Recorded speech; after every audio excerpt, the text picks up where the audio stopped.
इनकी पात्रता का परीक्षण किया। भगवान की कथा सुनने की इनके अंदर पात्रता है कि एक अध्याय में पूरी गोविंद की कथा सुना दी। भगवान का जन्म हुआ, गोकुल पहुंचे, वृंदावन में लीलाएं की। 11 वर्ष में परमात्मा ने वृंदावन से मथुरा का गमन किया, कंस का उद्धार किया और सभी प्रकार के जरासंध के द्वारा अनेक प्रकार की सैन्य शक्ति को संहार करके भगवान द्वारिकाधीश हुए। द्वारिका में परमात्मा ने 16,108 विवाह संपन्न करके इस भूमि को सभी प्रकार के दुष्ट दुराचारियों से रहित करके परमात्मा परम धाम पर। परीक्षित ने कहा, महाराज कथा हो गई? बोले हाँ महाराज, पूरी कथा हो गई, हमने आपको पूरी कृष्ण कथा सुना दी। महात्मा परीक्षित ने गुरुदेव से कहा, गुरुजी महाराज, जिन परमात्मा की कथा श्रवण करने के लिए हम 4 दिन से बैठे हैं, 4 रात्रियां निकल गई कि हमें आप कृष्ण भगवान की कथा सुनाएंगे, उस आशा से हम बैठे हैं और आपने अनेक प्रकार के वंश विस्तार को समझाया, सृष्टि के विस्तार को समझाया, अनेक प्रकार के नरकों की गति का विवेचन किया। लेकिन जब परमात्मा की कथा का अवसर आया तो आपने संक्षिप्त रूप से पूरी कथा सुनाई। कथितो वंश विस्तारो भवता सौम सूर्ययो राज्ञां चोभयवंशानां चरित्रं परमाद्भुतम्।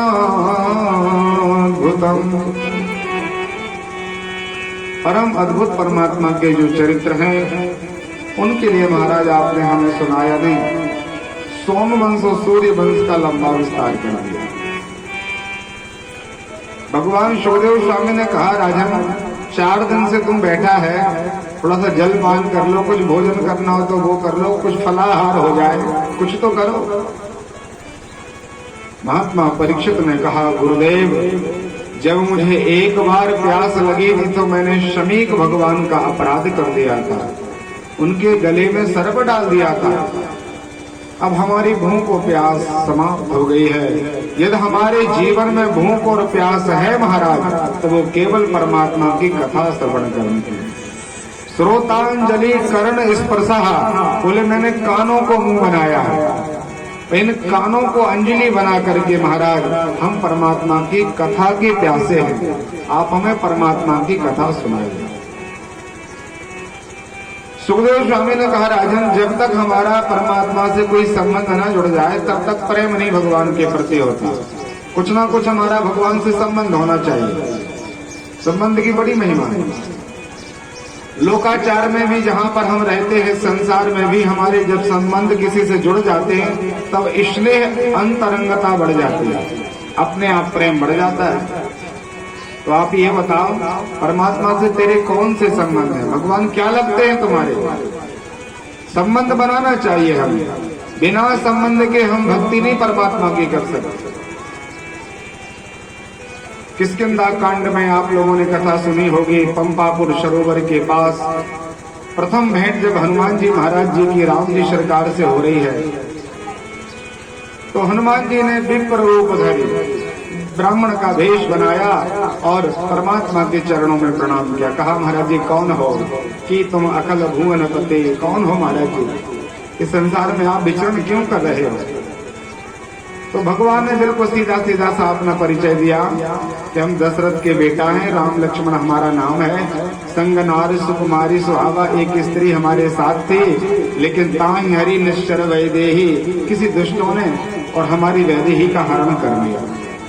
तो हनुमान जैसे परम ज्ञानी संत विचार करो, हनुमान जी को लगा कि हमें परमात्मा से संबंध जोड़ना है, कोई ना कोई संबंध परमात्मा से हमारा जुड़ जाए। लेकिन यदि हम परमात्मा को बेटा बनाना चाहें तो इन्होंने अभी अभी बताया है कि हमारे माता पिता हैं और हमने अपने पिता के वचनों का आश्रय लेकर के वन गमन किया, राज्य का त्याग कर दिया। तो हनुमान जी को लगा कि इनको बेटा नहीं बनाया जा सकता, क्योंकि ये संबंध तो इन्होंने दशरथ जी और कौशल्या के साथ जोड़ रखा है। तो हनुमान जी को लगा कि परमात्मा को प्रियतम बना लें, प्राणनाथ बना लें। महात्मा को लगा, हनुमान जी ने विचार किया कि अभी अभी इन्होंने बताया कि ताहि हरि निश्चर वैदेही, एक हमारी बहुत सुंदर स्त्री थी और किसी दुष्ट दुराचारी ने हरण कर लिया, हे खग मृग हे मधुकर श्रेणी, ऐसा परमात्मा रोते जा रहे। तो हनुमान जी को लगा कि परमात्मा को प्राणनाथ के रूप में भी नहीं भज सकते, क्योंकि ये भी भगवान ने गद्दी किसी न किसी को दे दी। अब हनुमान जी को लगा कौन सी गद्दी खाली मिले तत्काल बैठ जाए, कोई ना कोई स्थान तो हमें प्राप्त हो जाए। परमात्मा ने कहा ये मेरा भाई है, तो विचार आया कि भगवान को भाई भी नहीं बनाया जा सकता, अब कौन सा स्थान रिक्त है। तो तत्काल से हनुमान जी महाराज को लगा कि श्री राघवेंद्र सरकार ने अपने परिचय में ये बिल्कुल नहीं बताया कि हमारा कोई दास भी है। तो हनुमान जी को लगा कि तत्काल ये गद्दी अभी खाली है, ये स्थान रिक्त है, इस पर तत्काल बैठ जाओ, अन्यथा कोई दूसरा बैठ जाएगा तो भगवान की सेवा नहीं हो पाएगी। इसलिए तत्काल हनुमान जी ने प्रणय पात भगवान के पाद पद्मों में किया, महाराज हम आपके सेवक हैं, आप हमारे स्वामी हैं, हमें सेवक के रूप में महाराज जी स्वीकार कीजिए। ऐसी कौशलता हमारे जीवन में होनी चाहिए।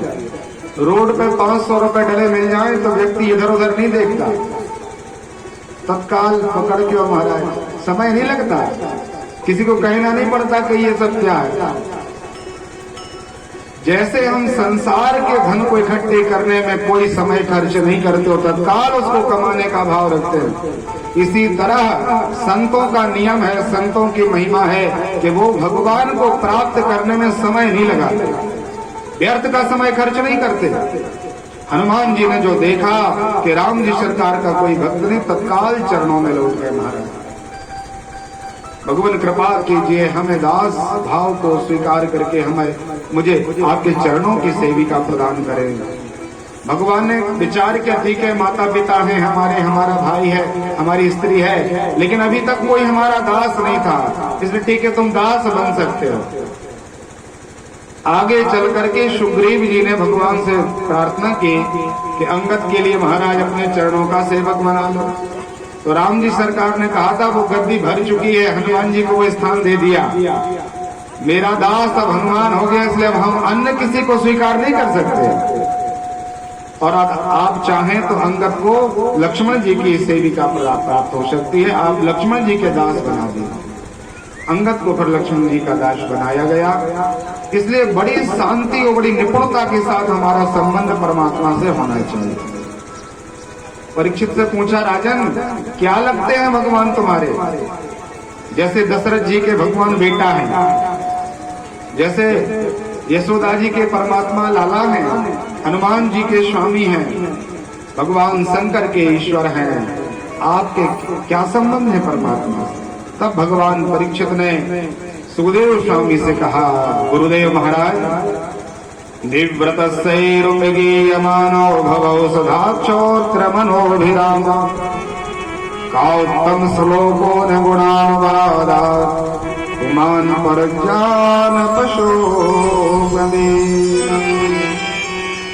गुरुजी महाराज परम निवृत्ति परायण, एक तो आप किसी डॉक्टर को यदि अपना घर मकान बनाना हो तो थोड़ी सी दवाई में मिलावट कर देता है और विचार करता है कि बार बार महाराज जी आएंगे तो थोड़ा सा फीस बढ़ेगी, धन हमारे पास ज्यादा आएगा तो व्यवस्था चलती रहेगी।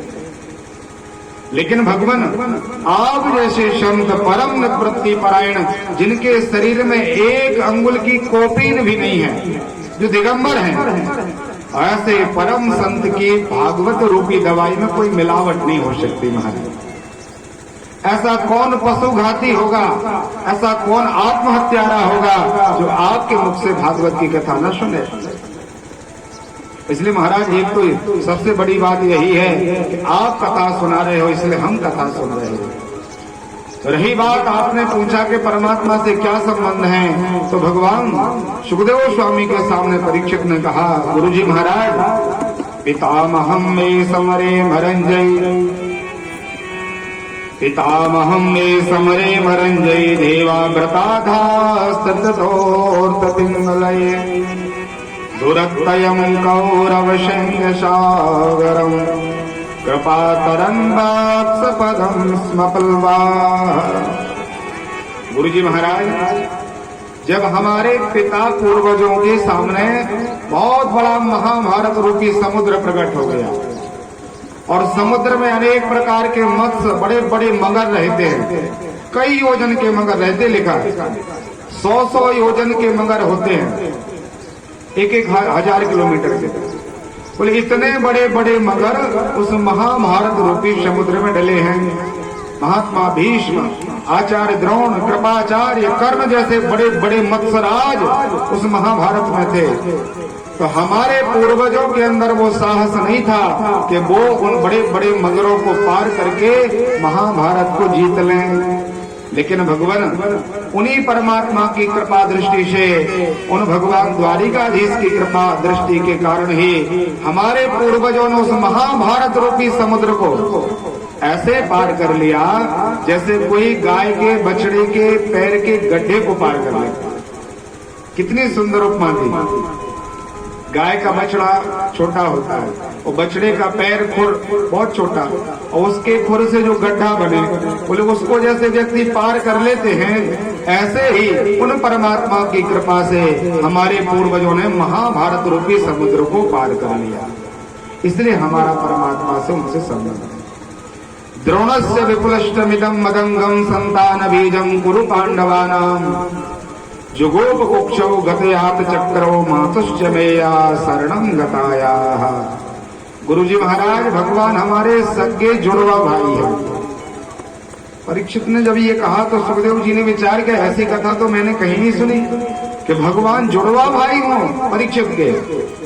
बोला बेटा बताओ, वहां उनका जन्म यदुवंश में, तुम्हारा जन्म पुरुवंश में, तुम अभिमन्यु के बेटा हो, भगवान वसुदेव जी के बेटे हैं, उन्होंने माँ देवकी के गर्भ में स्थान लिया और तुम्हें उत्तरा के गर्भ में आना पड़ा, अलग अलग स्थान था, फिर तुम भगवान के सहोदर भाई या जुड़वा भाई कैसे हो? तब समझाया कि भगवान, जब आचार्य द्रोणाचार्य के बेटे गुरुपुत्र अश्वत्थामा ने विशाल ब्रह्मास्त्र का संधान किया मुझे मारने के लिए, तो वो परमात्मा मेरी माँ की कुक्षी में प्रवेश कर गए। और जब मैं गर्भ में था उसी समय परमात्मा भी गर्भ में आ गया। माँ के पेट में एक साथ दो बालक हों तो वो जुड़वा बालक कहलाते हैं। इसलिए भगवान परमात्मा, मैं तो पहले से था, लेकिन भगवान मेरी रक्षा करने के लिए मेरी माँ की कुक्षी में प्रवेश किए। इसलिए भगवान हमारे सगे जुड़वा भाई, मिला ही न जगत सहोदर भ्राता। इस संसार में सहोदर भ्राता नहीं मिलते। बड़ी महिमा है सहोदर भ्राता की। उदर, एक उदर में दो बालक। भगवान सुखदेव स्वामी बड़े प्रसन्न हुए और कहा, राजन अब हम आपको कथा सुनाएंगे, आप चिंता न करें। दिव्य कथा में भगवान ने प्रवेश किया और समझाया कि 75 वर्ष की अवस्था हो गई मैया यशोदा की, 80 वर्ष के हो गए महात्मा नंद, बुढ़ापा लग गया, लेकिन इनके यहाँ बेटा बेटी का कोई जन्म नहीं हुआ, कोई संतान नहीं हुआ, निसंतान थे। एक बार महात्मा नंद बाबा अपने आंगन में बैठे थे तो वहां से 7 ऋषि महात्मा पंडित जी लोग निकले अपने उनके आंगन में से। तो ब्राह्मण जब वहां से निकले तो सब लोग खड़े होकर के प्रणाम करते, महाराज आइए। तो महात्मा नंद ने चरणों में प्रणाम किया। आचार्य उन्हें 7 ने एक बार में एक शब्द में कह दिया, पुत्रवान भव, बेटा होगा तुम्हारे यहाँ। महात्मा नंद ने कहा, पंडित जी अरे आप लोग आशीर्वाद देते हो तो थोड़ी अवस्था देख के दिया करो महाराज। हम 80 वर्ष के बुढ़े हो गए और हमारी पत्नी 75 वर्ष की है गई, अब इसके यहाँ कैसे बेटा होगा? वो आपने तो वरदान दिया, बोले पुत्रवान भव। ब्राह्मणों ने कहा, ब्रह्म वाक् जनार्दनाः, लिखा है कि जो ब्राह्मण कभी झूठ न बोले, जो ब्राह्मण भगवान का भक्त हो, शास्त्रों की वेदों की मर्यादा में रहता हो, ईर्षा द्वेष कपट से रहित हो, तो वो जो वचन बोल दे वो सत्य हो जाता है। और हम लोगों ने यदि एक बार बोल दिया महाराज तो तुम्हारे यहाँ बेटा होगा, चिंता मत करो। आचार्यों का वचन सुनकर के महात्मा नंद ने कहा कि महाराज अब थोड़ा हमारे घर में ही रुको, यहीं आप भजन करो और माल मेवा रबड़ी मलाई जो पाना सो खूब छानो महाराज, पाते जाना, लेकिन ऐसा मंत्र पढ़ना कि हमारे यहाँ बेटा हो जाए। लालसा जग गई। अभी तक तो ये निराशा में थे कि अब तो हमारे यहाँ कोई बेटा का जन्म नहीं होगा, ये इन्होंने सोच लिया था। लेकिन ब्राह्मणों के वरदान से अंदर थोड़ी सी जिज्ञासा प्रकट हुई और विचार किया कि महाराज आप लोग मंत्र पढ़ें। आचार्यों ने मंत्र पढ़ना प्रारंभ किया और जैसे कल की कथा हम श्रवण कर रहे थे, महात्मा वसुदेव जी रातों रात महात्मा नंद बाबा के यहाँ प्रसूति का कक्ष में गोविंद को रख के और कन्या को लेकर के पधारे। प्रातः काल का समय था। महात्मा नंद बाबा की बहन का नाम है सुनंदा और जब नंद का विवाह हुआ था तो सुनंदा ने देखा कि इतने सुंदर सुंदर आभूषण भैया ने भाभी के लिए चढ़ाए हैं। विवाह में चढ़ाया जाता है तो उसने देख लिया कि भाभी को ऐसे सुंदर सुंदर आभूषण। तो मन में विचार किया सुनंदा ने कि जिस दिन महात्मा नंद के यहाँ बेटा होगा तो हम अपनी मुंह मांगी दक्षिणा ले लेंगे, हमें जो नेंग चाहिए वो हम अपने भाई से ले लेंगे कि भाभी का जो वो वाला हार अच्छा है वो हमें दो महाराज, तब हम आपको अपने लाला का दर्शन करने देंगे। तो ये विचार करते करते सुनंदा भी बूढ़ी हो गई, लेकिन परमात्मा का आगमन अभी तक नहीं हुआ। वही सुनंदा जब पता चला कि भाभी गर्भवती हैं तो प्रातः काल 4 बजे यशोदा मैया के कक्ष में पहुंची, दरवाजे खोले तो नीलमणि के समान भगवान विराजे हैं। बोल नंद के लाला की जय। और तत्काल इसने कहा हो गया। मैया सुनंदा के वचनों को सुनकर 4-6 लोग इकट्ठे होकर आए, बोले बहन क्या हुआ, क्या हो गया, तुम आधी रात में बोल रही है। तो सुनंदा ने विचार किया कि ये समाचार कोई दूसरा नंद जी को दे देगा तो मेरा जो मिलने वाला उपहार है वो तो मिलेगा नहीं, इसलिए कहा कुछ नहीं, रात्रि का स्वप्न है, मैं तो स्वप्न में बोल रही थी। और जहाँ पर महात्मा नंद थे दौड़ करके आई, महात्मा नंद से कहा महाराज आप पुत्रवान हुए हैं, आप पिताजी बन गए, बहुत बहुत बधाई हो पिता भैया आपके लिए। जब महात्मा नंद ने ये समाचार पाया, नंदस्यात्मजोत्पन्ने ज्ञातो ह्लादो महामनः, महान मन वाले हो गए महात्मा नंद। बहन से कहा कि जल्दी से बताओ लाला हुआ कि लाली। बोले महाराज पहले हमारा नैन दे दो, जो मुझे चाहिए वो प्रदान करो, तब हम आपको समाचार देंगे। नंद बाबा ने अपनी जो तिजोरी होती है उसकी चाबियों का गुच्छा उसके हाथ में रख दिया और कहा बहन जो तुझे अच्छा लगे तो ले लो, जितना चाहिए उतना ले लो, लेकिन ये बताओ मेरे यहाँ कौन हुआ। तो मैया सुनंदा ने कहा महाराज नीलमणि के समान सुंदर बालक की प्राप्ति आपको हुई है। सुंदर स्नान किया, नए वस्त्र पहने, इत्र लगाए महात्मा नंद ने, बगलबंदी को पहन करके बड़े भाव से ब्राह्मणों को आगे किया और स्वस्ति न इंद्रो बृहस्पतिर्वा स्वस्ति न पूषा विश्ववेदा स्वस्ति नस्तारिक्षो अरिष्टनेमि स्वस्ति नो बृहस्पतिर्दधातु। ये मंत्र आप लोगों ने कई बार सुना होगा। जब दुल्हा या दुल्हन मंडप में प्रवेश करती है तो आचार्य लोग पहले से गाना प्रारंभ कर देते हैं। इस मंत्र का इतना सामर्थ्य है महाराज, भाव से वो पवित्र और स्वच्छ उच्चारण किया जाए तो लिखा अरिष्ट नहीं। कितने भी बड़े बड़े अरिष्ट उस दुल्हन या दूल्हे के हों या जिसके निमित्त ये मंत्र पढ़ाया जा रहा है, उसके अंदर कितने भी दोष हों, ये सभी प्रकार के दोष मंत्र सिद्धि के कारण नष्ट हो जाते हैं। इसका नाम स्वस्ति वाचन है, आपके जीवन में मंगल का कारण बनता है। ब्राह्मणों ने मंत्र पढ़े, आचार्य आगे हो गए। महात्मा नंद बाबा ने जब दरवाजे खोले, परमात्मा बड़े आनंद के साथ लेते हैं। विचार करो, जब हमारे यहाँ बालक होता है तो हमें कितनी प्रसन्नता होती है। वहाँ बालक नहीं हुआ, वहाँ तो जगत को आनंद प्रदान करने वाले अखिल कोटि ब्रह्मांडाधिनायक भगवान श्री लक्ष्मीकांत कमलाकांत परमात्मा स्वयं बेटे के रूप में पधारे। महात्मा नंद को शरीर की सुध नहीं है, अनेक प्रकार का दान प्रारंभ कर दिया। 100 मांगता है तो 1000 देते हैं। अनेक प्रकार से उत्सव प्रारंभ हो गया महाराज। बधाइयां बंटने लगी, बधाइयां गाने लगे व्यक्ति, बधाइयां लेने लगे, बधाइयां देने लगे और बधाइयां नृत्य करने लगे। 84 कोस के वृक्ष के सभी प्रकार के बड़े बड़े जो ग्वाले थे, यदुवंशी थे, वो आकर के महात्मा नंद को बधाइयां देने लगे। बड़े भाव से हम श्रवण करेंगे। सब लोग झूम करके महात्मा नंद के नंदोत्सव में चलें। लिखा है कि जो इस नंदोत्सव की केवल कथा सुन ले तो उसके जीवन के सभी प्रकार की जो न्यूनता है वो न्यूनता स्वतः समाप्त हो जाती है, तो भगवान के परमानंद में निमग्न हो जाता है। बोल नंद के लाला की